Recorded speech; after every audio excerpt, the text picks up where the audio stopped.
I'm a shoe repairman. I've had my business for about 50-some years, 60 now. I usually work 8 or 9 hours a day, 5 or 6 days a week. And Mr. Chavos has a condition called mitral valve regurgitation. He actually went to see for a routine physical, went to see his primary caregiver, who heard his murmur was quite a bit louder, and very appropriately got an echocardiogram or a sound wave test to look at the heart and see how well the heart's pumping. It showed the heart had gotten big, and the valve leaked tremendously. Research from Mayo Clinic has shown that once a patient has severe leakage, meaning the heart's pumping more blood backwards than forwards, they need surgery to fix the valve. Most patients that get this surgery have a sternotomy, so it opens the breastbone so the surgeon can get in. Now with the robotics, they don't have to do the sternotomy. They can do small holes that the robotics can go in through. They have a video scope, they can see what's going on, they can repair the valve with a screen outside and controls outside.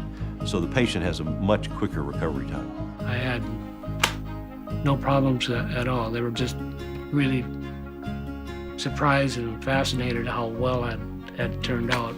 He went to the intensive care unit, spent the night, but walked around to the intensive care unit. The nurses were saying, why is he walking around? Let's send him out to the regular floor. So he went there the next day, left the hospital 2 days later.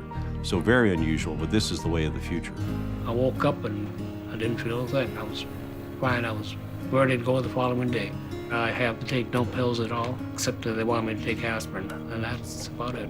Mr. Chavos' prognosis today is unbelievably good. His heart now is shrunk back to normal size, it pumps normally, the valve functions normally, and he's back doing all the activities he's done before and going 90 miles an hour.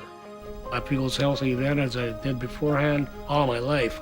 Worked in that shop and I'm standing up. I hardly ever sat down because I was always doing something. Operations like we performed on Mr. Chavos are truly unique. They're unique because he came to Mayo Clinic.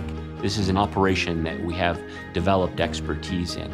You know, there are great surgeons a lot of places, but there are very few great teams. So the team is overwhelmingly important, and there's no medical team in the world like Mayo.